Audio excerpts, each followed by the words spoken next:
1,600-meter start, heat 2 of 2.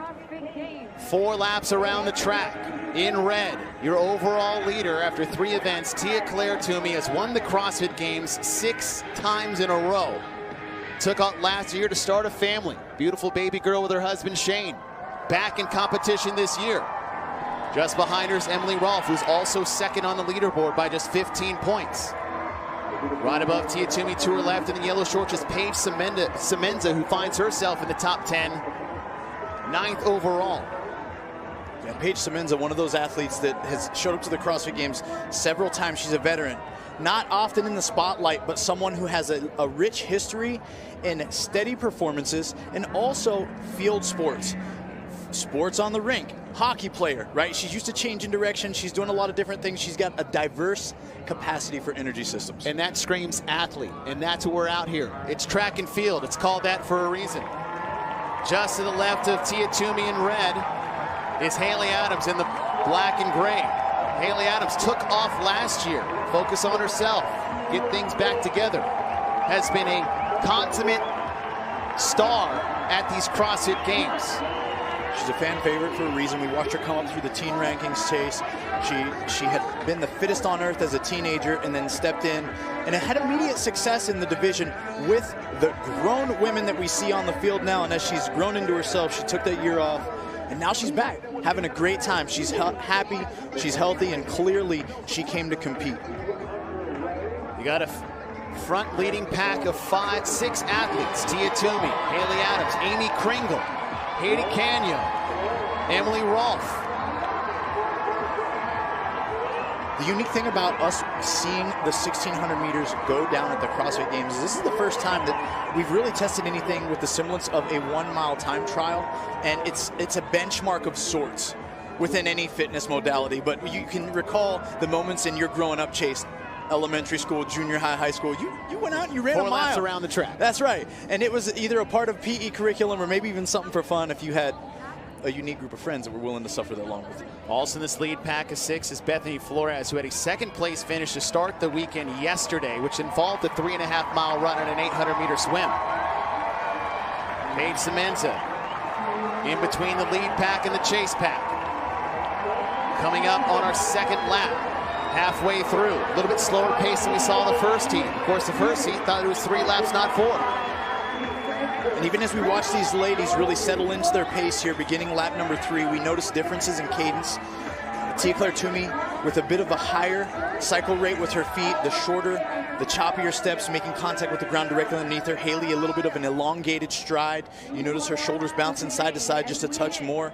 It's all preference for the athlete, but what's most important is for them to understand where their strengths lie. If you run with an open gait, it could punish your hamstrings if you're not used to it. Watch out for your calf muscles. If you run short, it could blow up your quads. So these athletes got to be making this choice and be familiar with where their threshold is throughout. You're just joining us now. This isn't the first event they've done. They've already taxed all the muscles you're already talking about. This is the 4th event over 2 days. We still have 2 days left to go. At the 3.5-minute mark, your fastest 1,600 was set by Alexis Raptis at 5:34.01, with Brooke Wells just behind her at 5:34.28.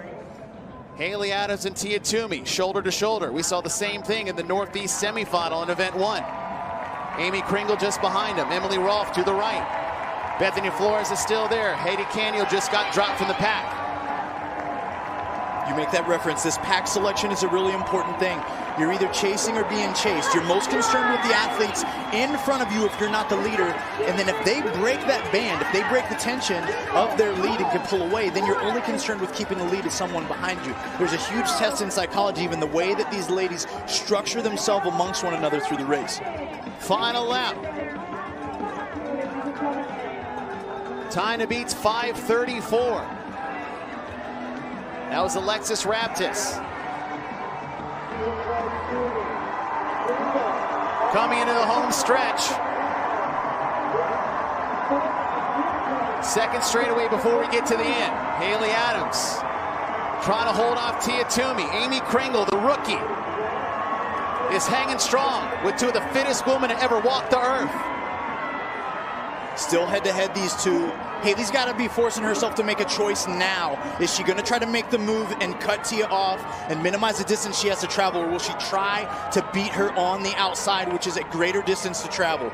Final turn, 5:34 is the time to beat. That's 24 seconds from now as they move into the final 100 meters. And here's the kick. Why not Tia Toomey? Here comes Aimee Cringle. Wow. Tia Toomey, the fittest woman to ever walk the planet. It's also the fastest here tonight at Farrington Field.